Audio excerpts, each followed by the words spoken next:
Bienvenue sur le séminaire René Guénon.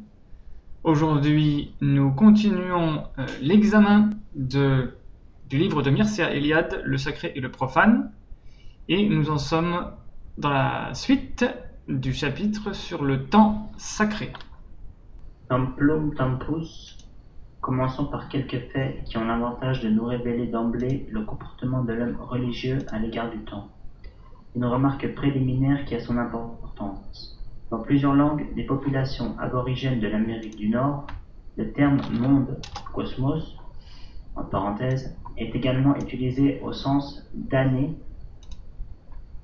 Les Yokuts disent le monde est passé pour exprimer qu'un an s'est écoulé. Pour les Yuki, l'année se désigne par les vocables terre ou monde. Ils disent, comme les Yokuts, la terre est passée, lorsqu'un an est passé. Le vocabulaire dévoile la solidarité religieuse entre le monde et le temps cosmique. Le cosmos est conçu comme une unité vivante qui naît, se développe et s'éteint le dernier jour de l'année, pour renaître au nouvel an.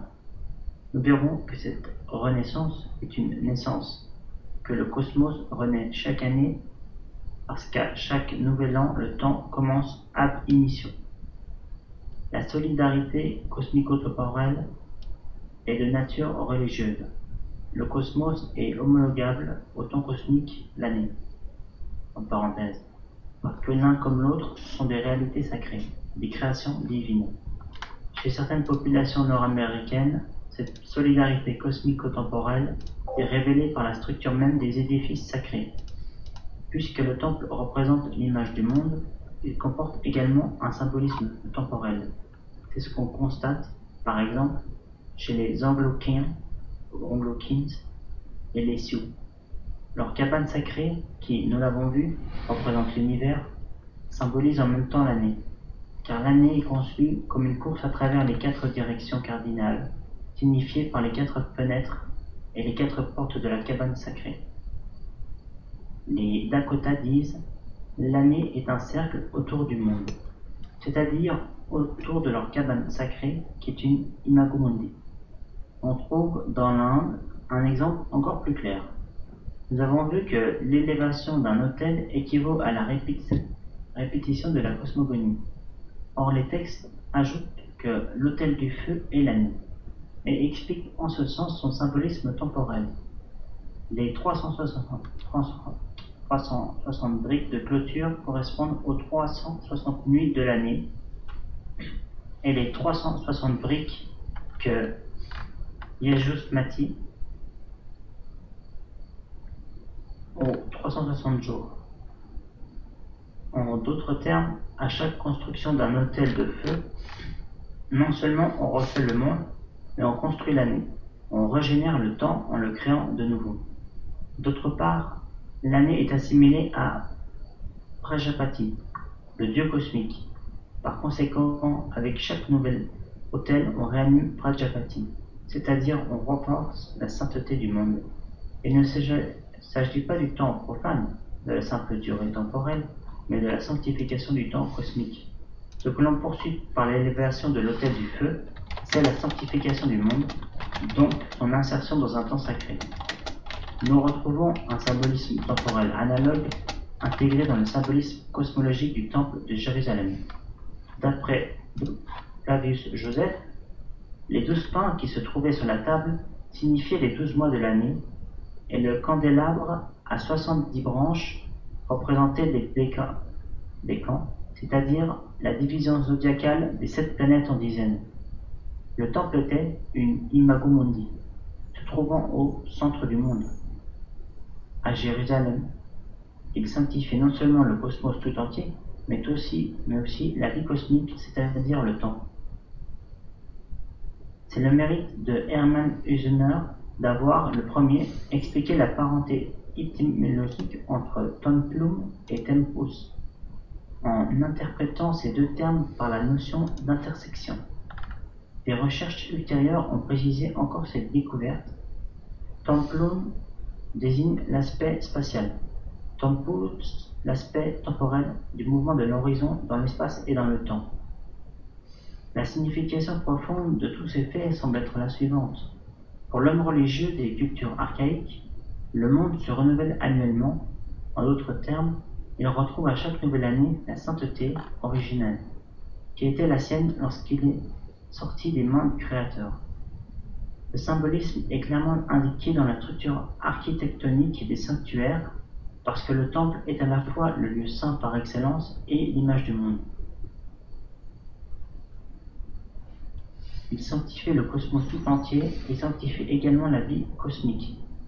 Or, cette vie cosmique était imaginée sous la forme d'une trajectoire circulaire.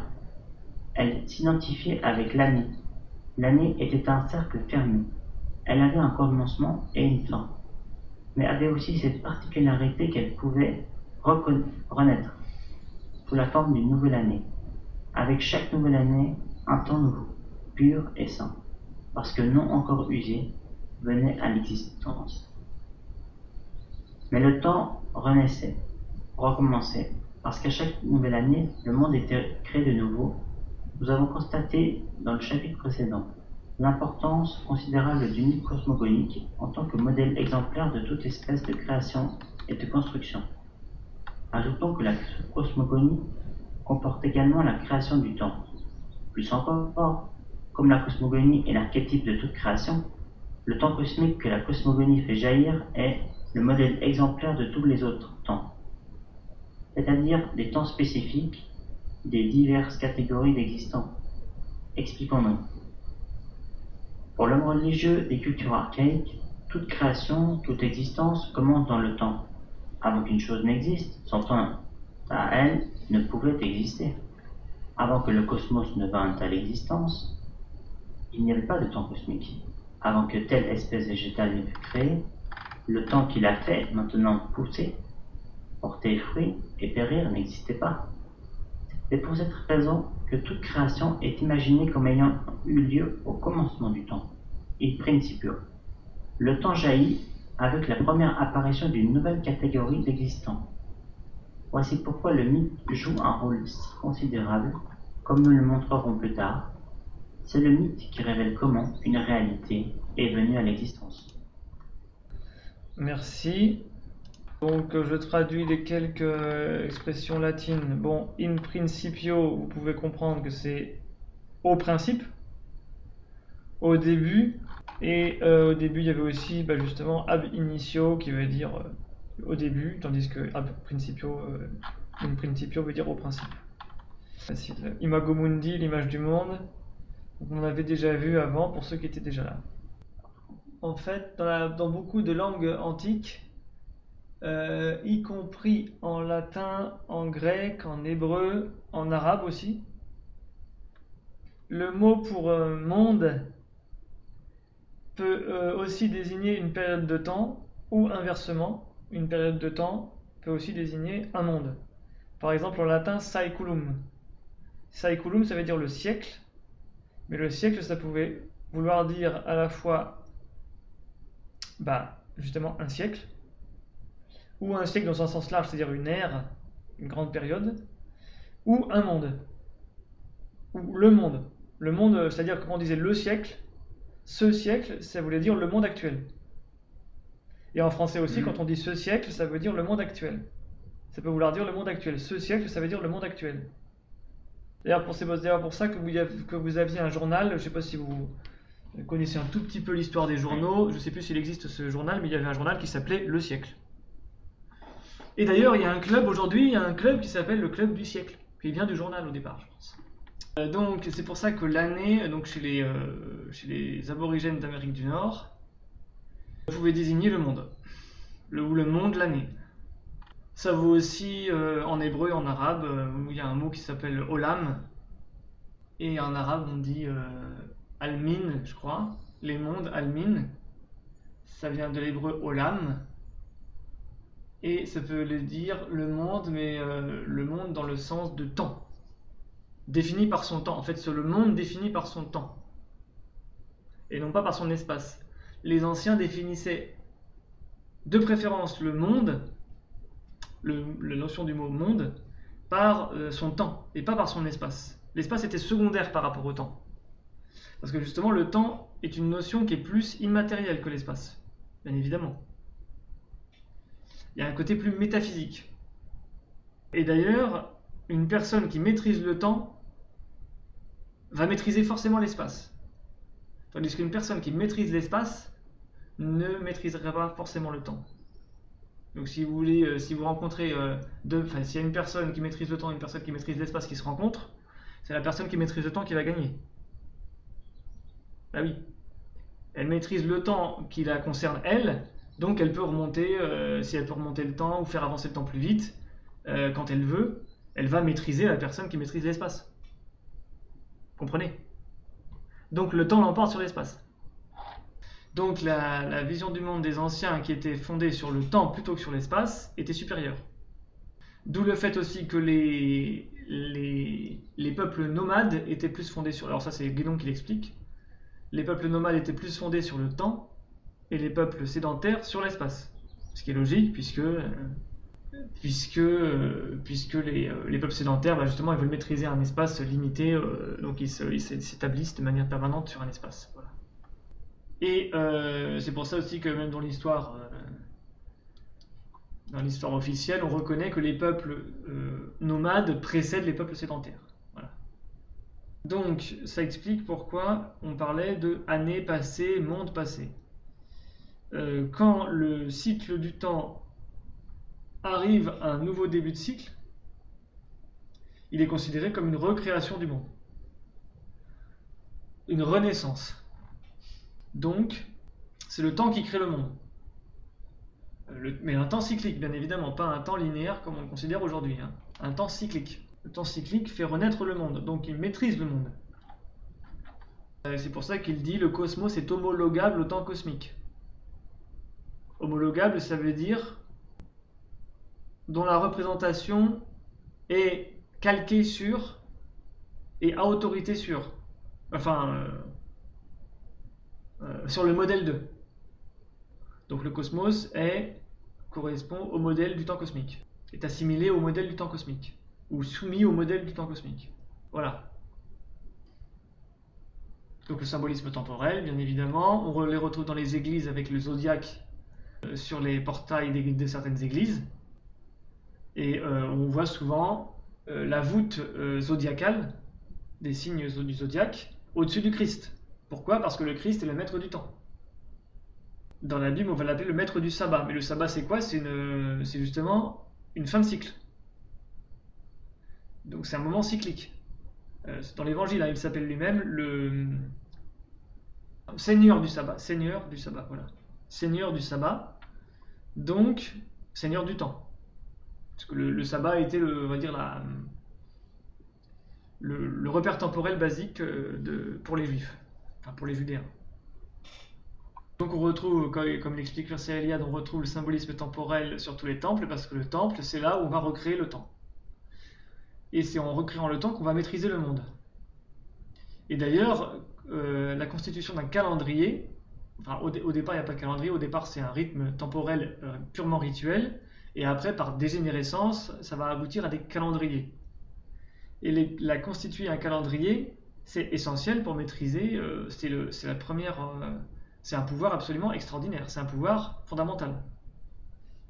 Quand vous maîtrisez le programme ou le calendrier de quelqu'un, ça veut dire que vous contrôlez sa vie. Beaucoup plus que si vous contrôliez son espace. Parce que dans cet espace, elle peut faire ce qu'elle veut.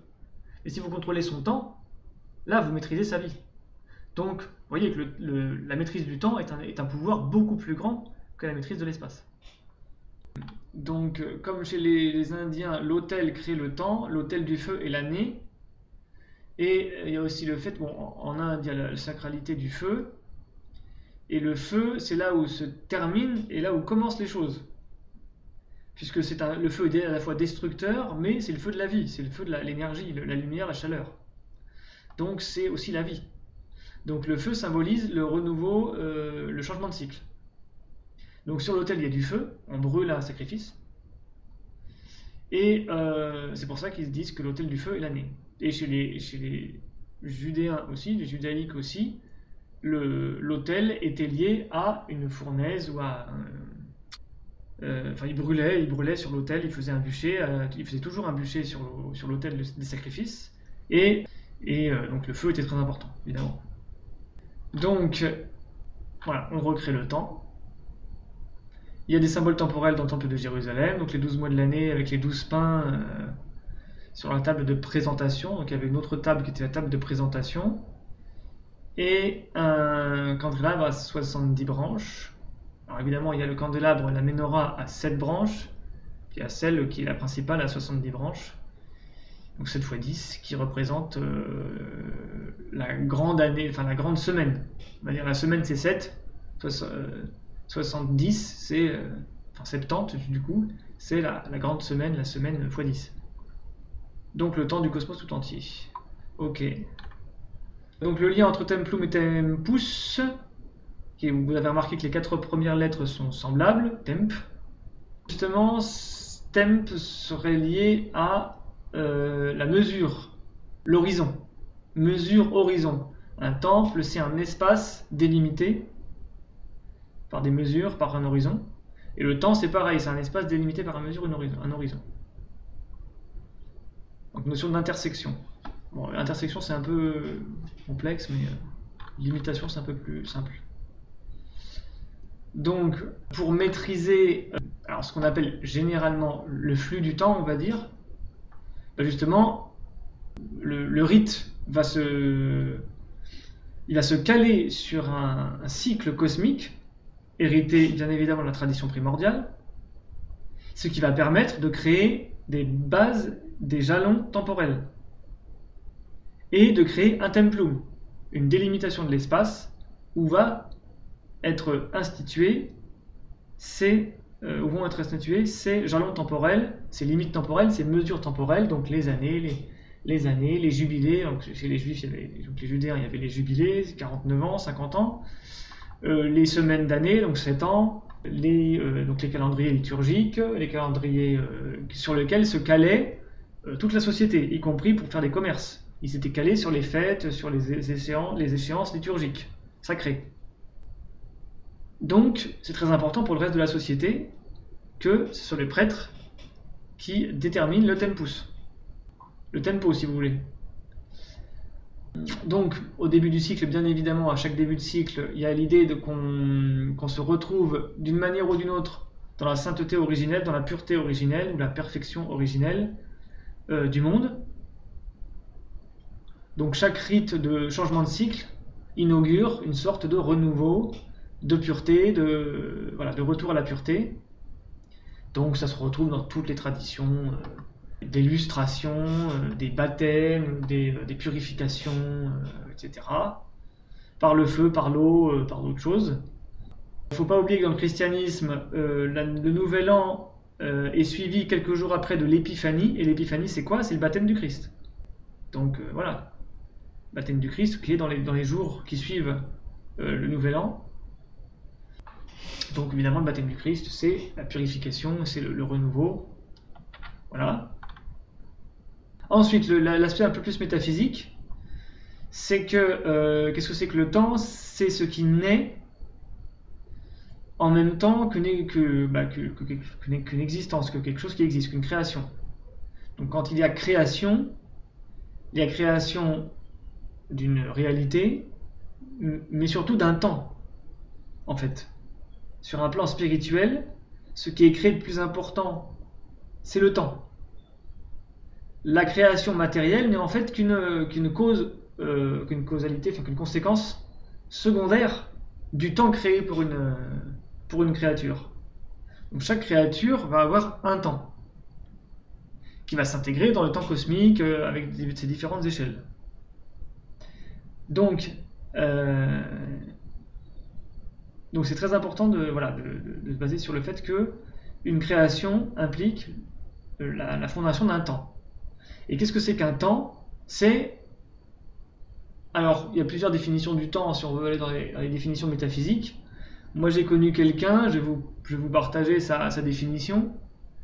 Vous allez probablement pas la comprendre. Moi-même, j'ai pas tout de suite comprise. Quelqu'un m'a dit une fois, le temps, c'est la brisure de l'éternité. C'est pas mal. La brisure de l'éternité.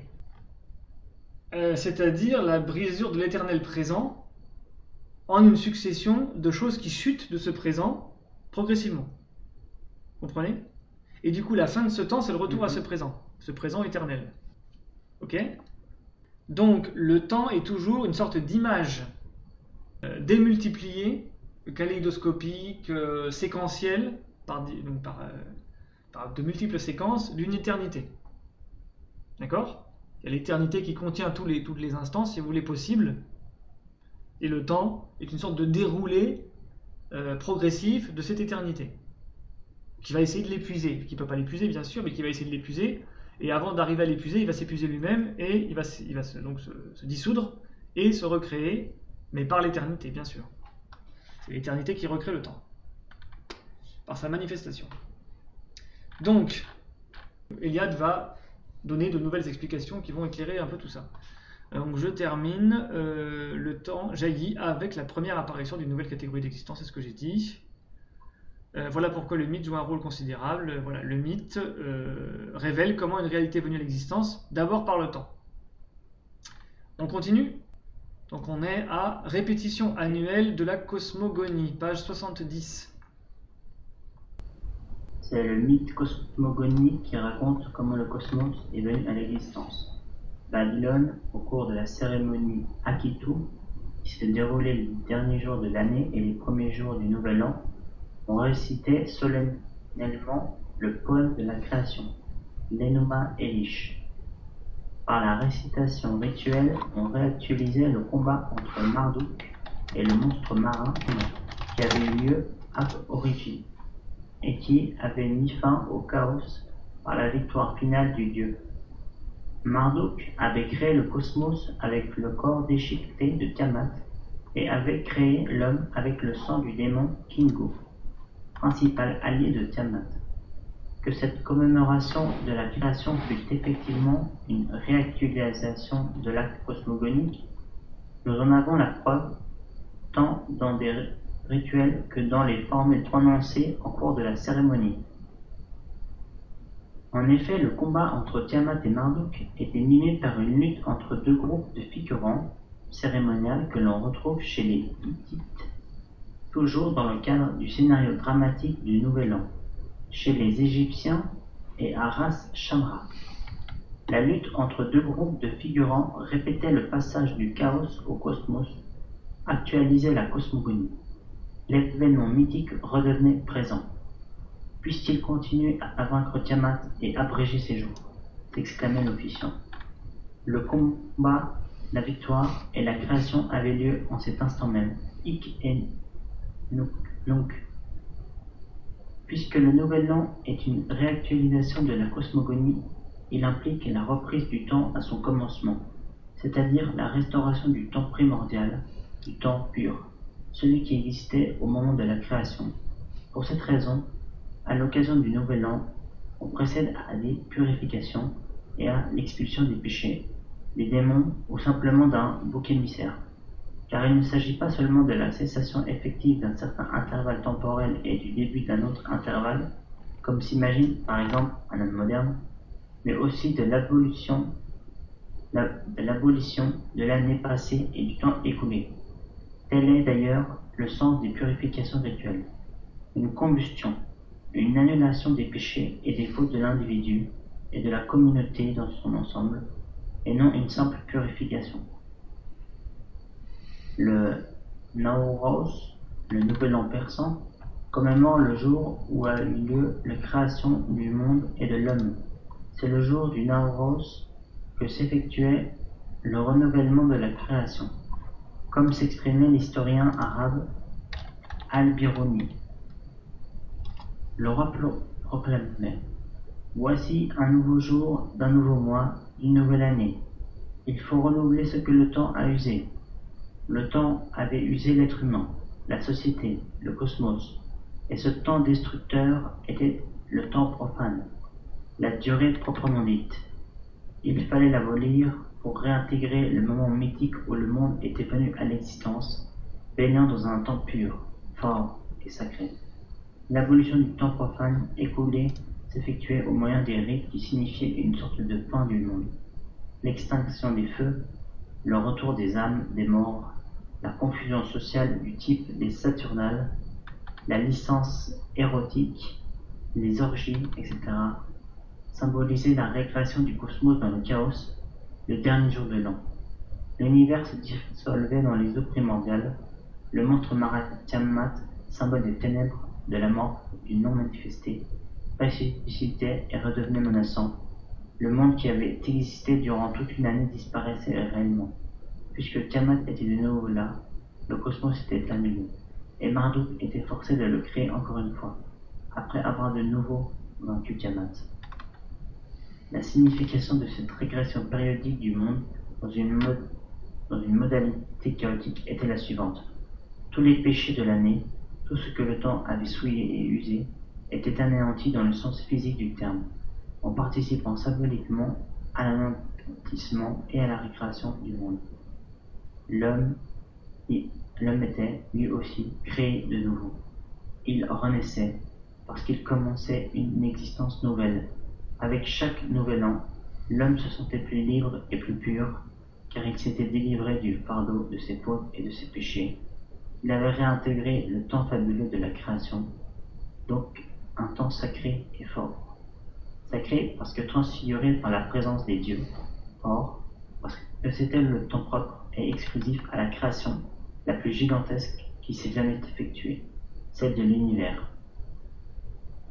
Symboliquement, l'homme redevenait contemporain de la cosmogonie, il assistait à la création du monde. Dans le Proche-Orient antique, il participait même activement à cette création.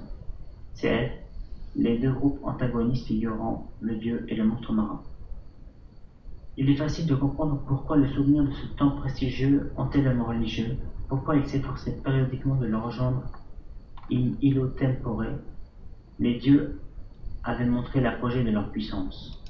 La cosmogonie est la suprême manifestation divine, le geste exemplaire de force, de surabondance et de créativité. L'homme religieux est assoiffé de réel. Par tous ses moyens, il s'efforce de s'installer à la source de la réalité suprême, de la réalité primordiale, lorsque le monde était in statu nascendi. Alors, in statu nascendi, ça veut dire en état de naître, en état de naissance, au stade de la naissance. In illo tempore, ça veut dire en ce temps-là, dans le sens d'un temps éloigné. C'est l'expression qu'utilise Mircea Eliade pour renvoyer au temps, notamment au temps autrefois, voire au début des temps. Voilà, donc vous avez quelques exemples de mythes de recréation du monde et de rites de recréation du monde, notamment au Proche-Orient, donc chez les Babyloniens, donc dans les Numa Elish, avec Marduk, le fameux Marduk, donc le dieu cosmogonique. L'importance du Nouvel An dans les rites du Nouvel An dans les civilisations traditionnelles. Voilà, la purification, la combustion, on a déjà vu un peu tout ça, donc je ne vais pas répéter. Donc il y avait un temps qui était devenu en quelque sorte profane. À la fin de l'année, on considère que le temps a atteint une sorte de fin de cycle, donc d'état le plus profane du cycle, et qu'il va se dissoudre, il va amener une dissolution. Donc il y a des rites d'extinction des feux, de retour des âmes des morts, la confusion sociale du type des Saturnales, c'est-à-dire du carnaval, la licence érotique. Bon, la licence érotique, là, il ne faut pas non plus projeter des choses du type mai 68 ou libération sexuelle. À mon avis, ça devait être quelque chose quand même de beaucoup plus codifié, parce que chaque peuple ne se suicidait pas à chaque fin d'année, c'est pas possible. Ou il ne violait pas systématiquement toutes les filles qui passaient. À mon avis, ça ne pouvait pas trop fonctionner longtemps comme ça. Donc ça devait être quelque chose de relativement codifié ou symbolique, purement symbolique. Les orgies, alors par contre, oui, le thème d'orgie, vraiment, c'est pas du tout. Là, vraiment, bon, il peut parler de licences érotiques. Il y a des licences érotiques liées au Saturnal dans la fin de l'Empire romain, notamment l'Empire romain pré-chrétien. Oui, pas au début, hein, non, au début, il n'y a pas de. Là, bon, il résume un petit peu, là, il détaille pas trop, hein. Par contre, orgie, en utilisant ce terme, il l'utilise vraiment très mal à propos, parce qu'une orgie signifiait au départ un rite initiatique. Donc ce qui n'a rien à voir avec un rite, si on veut, plus ou moins exotérique de Nouvel An. Le rite de Nouvel An était nécessairement un rite pour tout le monde, pour toute la société. Les orgies étaient des rites initiatiques. Donc au départ, une orgie, c'est un rite initiatique euh, lié notamment au culte de Dionysos. Et après, évidemment, par dégénérescence, au bout de plusieurs siècles, un certain nombre de siècles, les orgies devinrent dégénérées, il y avait des dérives, etc. Et donc il y avait des choses qui pouvaient ressembler à ce qu'on appelle aujourd'hui vulgairement une orgie. Mais au départ, ce n'était pas du tout le cas. Au départ, c'était un rite initiatique. Donc là, c'est impropre de l'utiliser ici, mais c'est pas grave. L'univers se dissout dans les eaux primordiales. Voilà, donc j'ai rappelé tout à l'heure que dans le Nouvel An catholique, il y a l'épiphanie, où il y avait toujours un rite de l'eau, hein, un rite de l'eau où on bénissait les eaux lustrales du baptistère de l'église. Voire on partageait une partie de cette eau, on l'aspergeait sur les fidèles pour justement les purifier. Ou parfois il le donnait à boire aussi. Voilà, le reste, je pense que c'est assez facile. Si vous avez des questions, n'hésitez pas. Donc on est régénération par le retour au temps originel. Tout ceci mérite développement, mais pour l'instant, deux éléments doivent retenir notre attention. Premièrement, par la répétition annuelle de la cosmogonie. Le temps était régénéré et recommençait en tant que temps sacré. Elle coïncidait avec l'Ilo Tempus, où le monde était venu pour la première fois à l'existence. 2. En participant rituellement à la fin du monde et à sa recréation, l'homme devenait contemporain de l'Ilo Tempus. Il naissait de nouveau. Il recommençait son existence avec la réserve de force vitale intacte, telles qu'elles étaient au moment de sa naissance. Ces faits sont importants. Ils nous dévoilent le secret du comportement de l'homme religieux à l'égard du temps, puisque le temps sacré est fort et le temps de l'origine, l'instant prodigieux où une réalité a été créée, où elle s'est, pour la première fois, pleinement manifestée. L'homme s'efforcera de rejoindre périodiquement ce temps originel. Cette réactualisation rituelle de l'Ilo Tempus, la première épiphanie d'une réalité, est à la base de tous les calendriers sacrés. La fête n'est pas la commémoration d'un événement mythique et donc religieux, mais sa réactualisation. Le temps de l'origine par excellence est le temps de la cosmogonie, l'instant où est apparue la plus basse réalité, le monde. C'est pour cette raison que, ainsi que nous l'avons vu dans le chapitre précédent, la cosmogonie sert de modèle exemplaire à toute création, à toute espèce de faire. Pour la même raison, le temps cosmogonique sert de modèle à tous les temps sacrés. Si le temps sacré est celui où les dieux se sont manifestés et ont créé, il est évident que la plus complète manifestation divine et la plus gigantesque création est la création du monde. L'homme religieux réactualise donc la cosmogonie non seulement toutes les fois qu'il crée quelque chose, son monde à lui, le territoire habité, une cité, une maison, etc., mais aussi lorsqu'il veut assurer un règne heureux à un nouveau souverain, ou lorsqu'il lui faut sauver les récoltes compromises, ou mener avec succès une guerre, une expédition maritime, etc.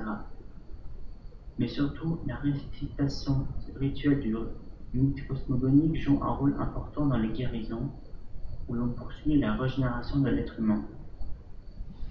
À Fidji, le cérémonial de l'installation d'un nouveau souverain s'appelle création du monde, et le même cérémonial est répété pour sauver les récoltes compromises.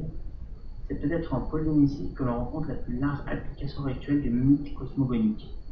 Les paroles que Dio avait prononcées in illo tempore pour créer le monde sont devenues des formules rituelles. Les hommes les répètent dans de multiples occasions pour féconder une matrice stérile, pour guérir, aussi bien les maladies du corps que celles de l'esprit, pour se préparer à la guerre, mais aussi à l'heure de la mort ou pour stimuler l'aspiration poétique. Le mythe cosmogonique sert ainsi aux Polynésiens de modèle archétypal pour toutes les créations, sur quelque plan qu'elles se déroulent, biologique, psychologique, spirituelle. Mais puisque la récitation rituelle du mythe cosmogonique implique la réactualisation de cet événement primordial, il s'ensuit que celui pour qui on le récite est magiquement projeté au commencement du monde. Il devient contemporain de la cosmogonie. Il s'agit pour lui d'un retour au temps de l'origine, dont le but thérapeutique est de commencer une nouvelle fois l'existence, de naître symboliquement de nouveau. La conception sous-jacente à ces rites de guérison semble être la suivante. La vie ne peut pas être réparée, mais seulement recréée par la répétition symbolique de la cosmogonie. Car la cosmogonie est le modèle exemplaire de toute création.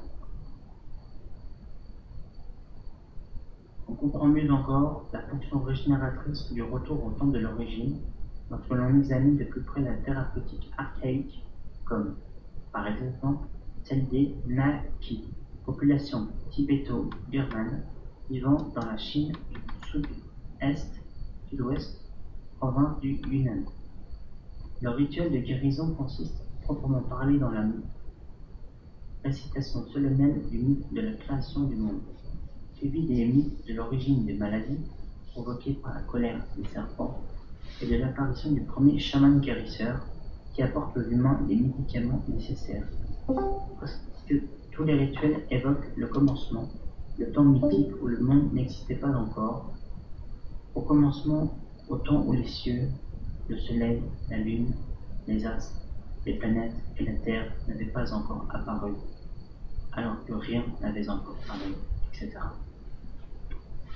Puis, la cosmogonie et l'apparition du serpent, au temps où le ciel parut, le soleil, la lune, les astres et les planètes, et la terre se répandirent, quand les montagnes, les vallées, les arbres et les rochers parurent.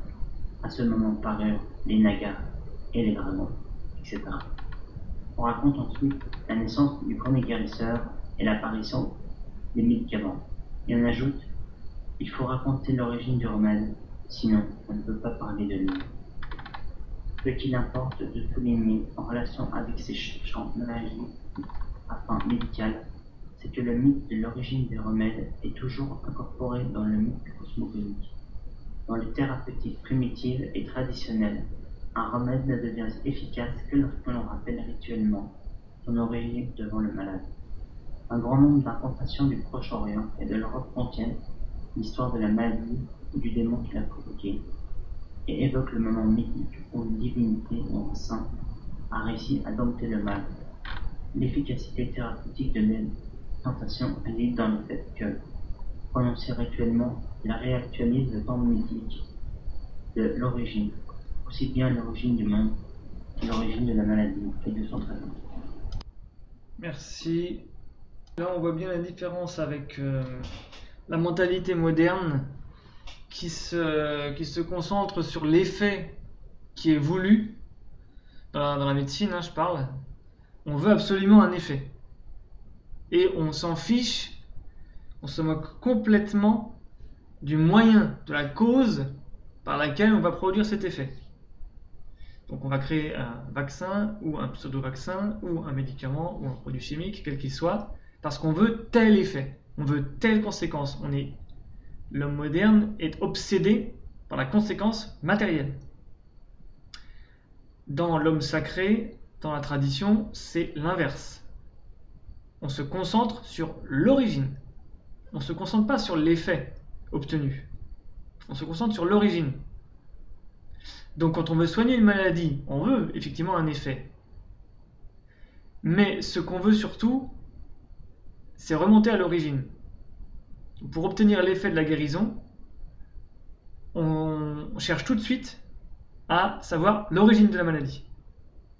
Ce qui n'est pas le cas de la médecine moderne, qui veut principalement... alors, quand elle cherche une cause purement matérielle, bien sûr, Mais très souvent, la médecine est principalement, aujourd'hui la médecine moderne est principalement symptomatique. Elle s'adresse que aux symptômes des maladies, aux effets. Et elle veut soigner voilà, les effets des maladies, les symptômes.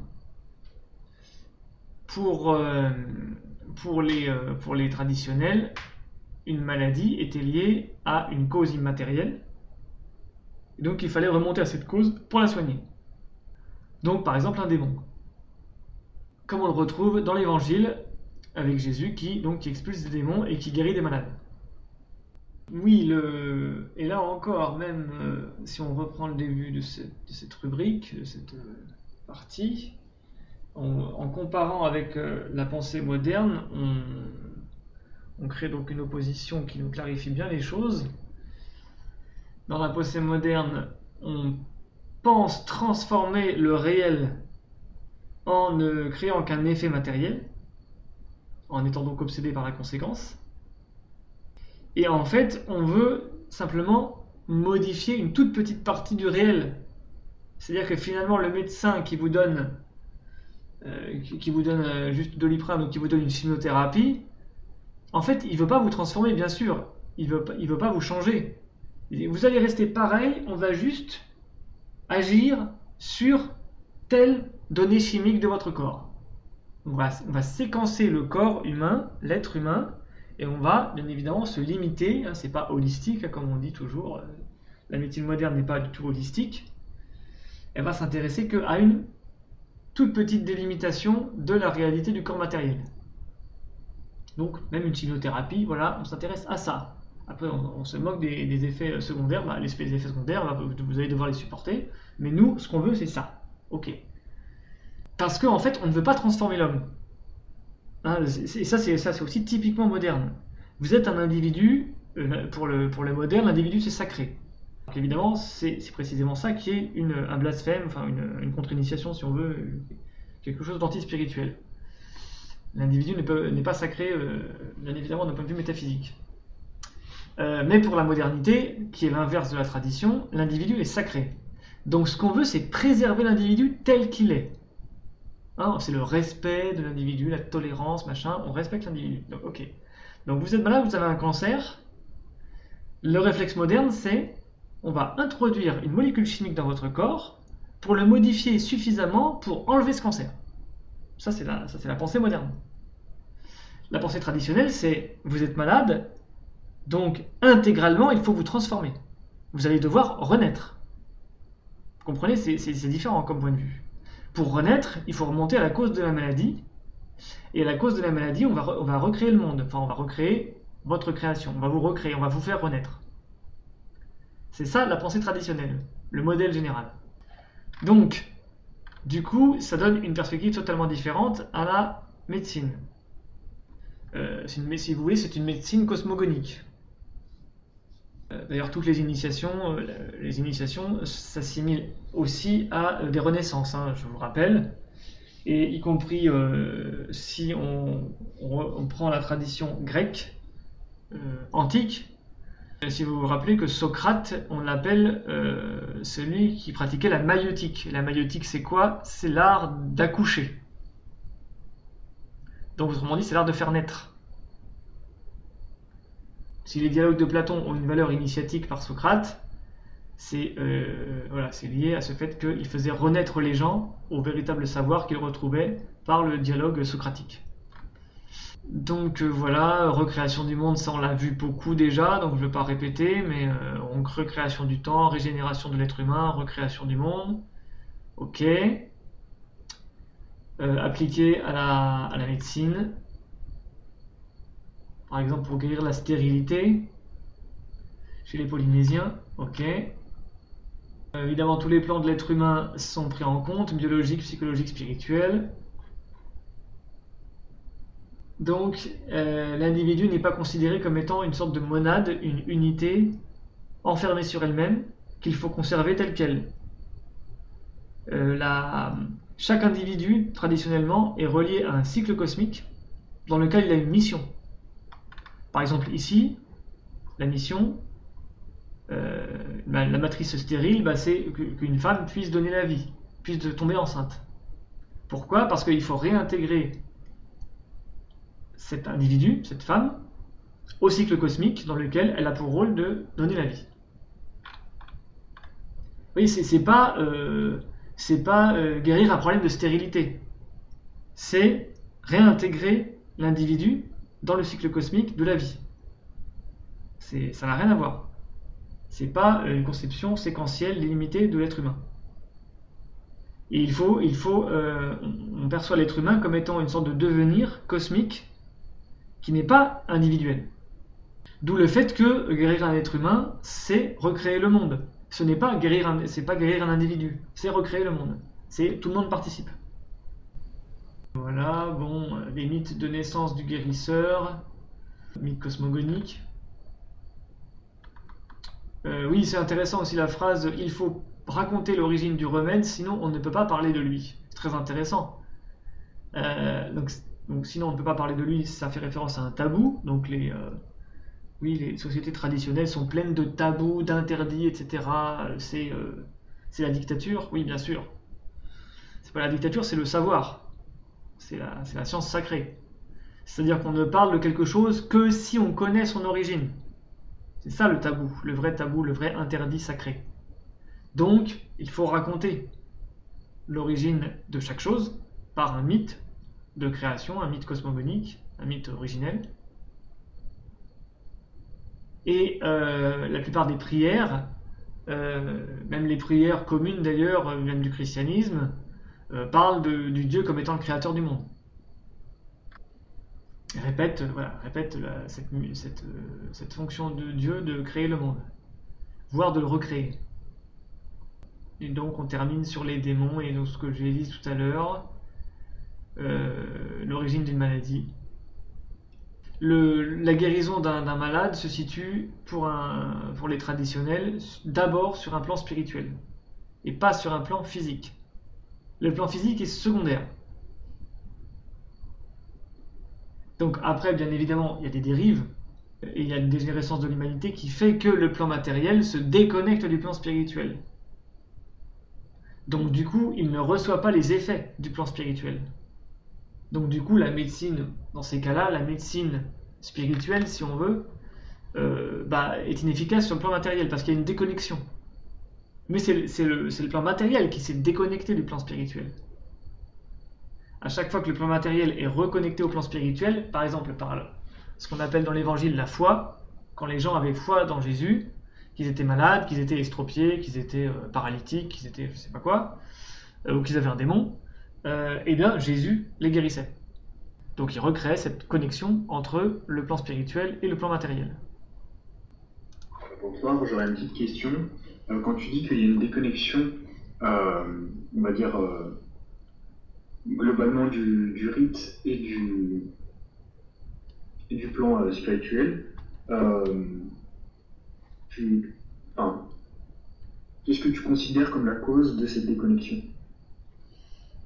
Est-ce que c'est les personnes qui n'ont plus la foi ou qui n'ont pas la capacité de comprendre profondément le rite pour l'accomplir de la manière adéquate, que du coup ça devient dogmatique et sans accès à l'ésotérisme? Voilà, ma question c'est qu'est-ce qui déconnecte ces formes de médecine qui ont dégénéré à le centre?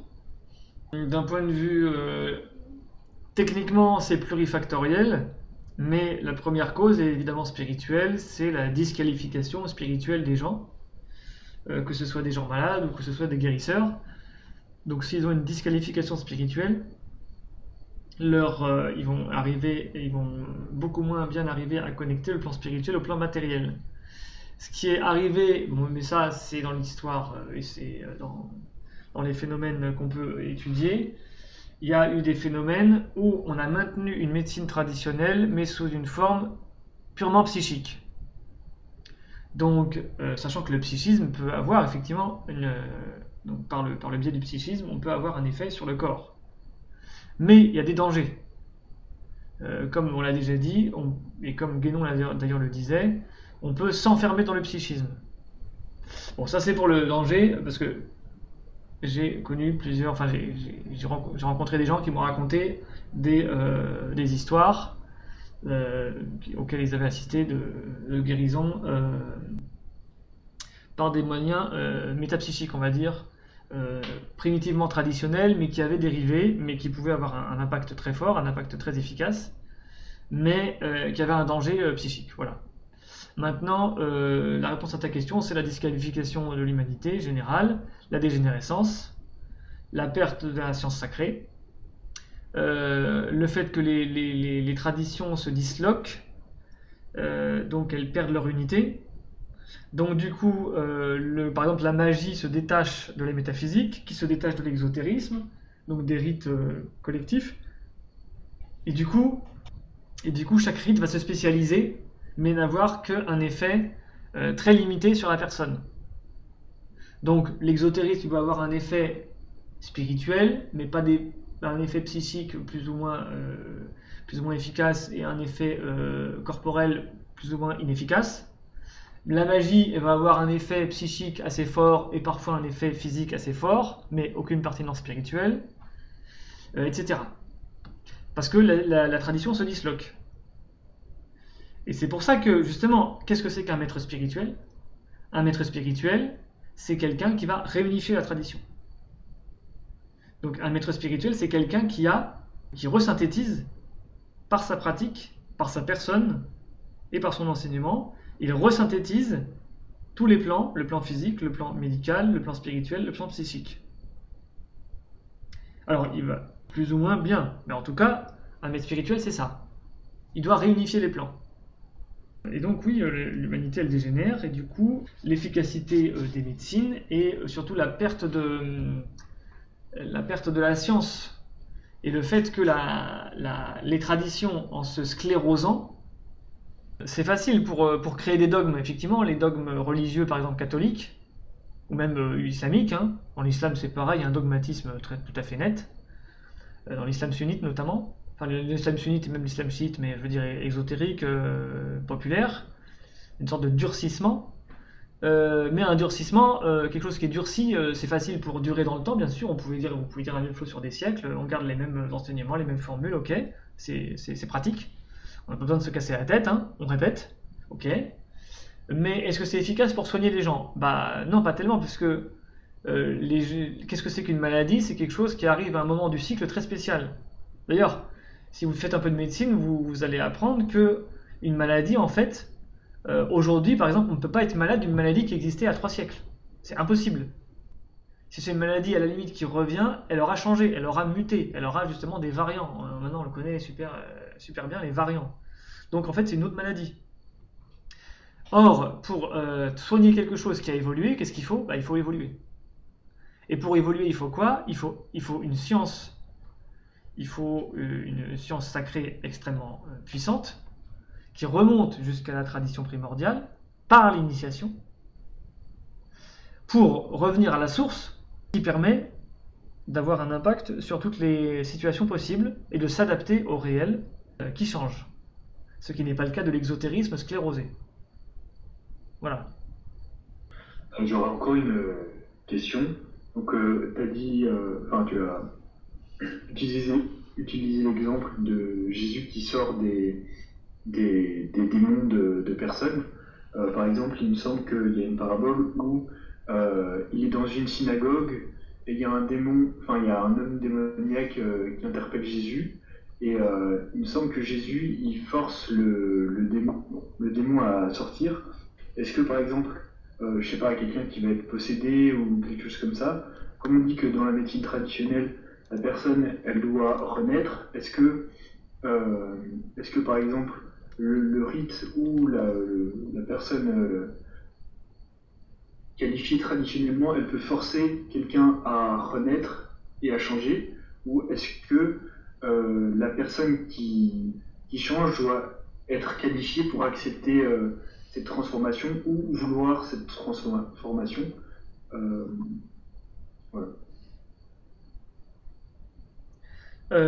Les personnes guéries par Jésus dans l'évangile sont toujours des personnes qui ont une situation spécifique. Alors beaucoup sont des personnes qui sont on va dire, qualifiées de manière assez évidente, c'est-à-dire qu'elles sont prêtes à changer de vie, elles font une action qui est inhabituelle, plus ou moins sacrificielle, ou plus ou moins un acte de foi. Donc il y a la femme au flux de sang qui va risquer de se mettre dans la foule et d'être... parce qu'elle est dans une situation interdite et qui va aller toucher Jésus. Il y a les aveugles qui crient très longtemps avant d'être entendus par Jésus. Voilà, il y a des gens qui sont désespérés, qui viennent voir Jésus, et donc ils ont une sorte de préparation. Après, la situation des personnes démonisées, c'est un peu différent, puisqu'ils sont dans une situation psychique qui est considérée comme étant tout à fait spécifique. Et là, l'action de Jésus, elle est un peu différente, même si elle est toujours... Parfois, il y a des ambiguïtés sur le fait qu'en fait, il y a un démon qui est une maladie, ou une maladie qui est un démon, et une maladie est toujours plus ou moins un démon, et un démon toujours plus ou moins une maladie. Bon. Quand on dit que le démon parle, c'est qu'en fait, en quelque sorte, c'est la maladie, soit physique, soit psychique, soit les deux, qui pousse la personne, qui détermine tellement la personne, qu'il agit à sa place. Que la personne ne se possède pas elle-même. C'est-à-dire sa conscience est remplacée par sa maladie en quelque sorte. Ou elle est tellement influencée par sa maladie qu'elle est transformée par cet état pathologique. Donc, et là, c'est ce qu'on appelle un démon dans l'évangile, c'est-à-dire un état pathologique extrême qui modifie la personne et qui en prend le contrôle en quelque sorte. Et là, quand Jésus il apparaît et qu'il enseigne à la synagogue, par exemple, comme tu le disais, comme son apparition, elle est une révélation des cœurs, comme il est annoncé à sa naissance, les choses vont se dévoiler. Donc la personne va être dans une situation, en fait, dans un langage scientifique, on va dire liminal, c'est-à-dire dans un état second, on va dire, où elle est confrontée à la fois à un accès de démon, quoi, et un accès de conscience réveillé par Jésus. Donc, une sorte de crise, un état critique. Et Jésus, par son intervention, va permettre de faire basculer cet état critique dans le rétablissement de la personne. D'accord ? Donc le démon est en quelque sorte interpellé par Jésus, et la conscience se réveille, et le démon, en quelque sorte, soulevé par la conscience qui se réveille, Jésus n'a plus qu'à la pousser et le démon s'en va. On peut interpréter un peu la chose de cette manière. En tout cas, l'arrivée de Jésus, c'est l'arrivée de la vérité, le réveil des consciences, on peut appeler ça aussi comme ça, le réveil des consciences, le réveil des cœurs, la révélation des cœurs. Et du coup, le démon étant surtout l'ignorance, il faut rappeler quand même, le démon c'est l'ignorance, l'inconscience, l'aliénation, l'illusion. Jésus, quand il arrive et qu'il apporte la vérité, il apporte le moyen de la guérison, puisqu'il apporte la dissipation des illusions. D'accord ? Donc voilà une petite explication. Une petite explication. Une petite explication. Une petite explication. Une petite explication. Une petite explication. Une petite explication.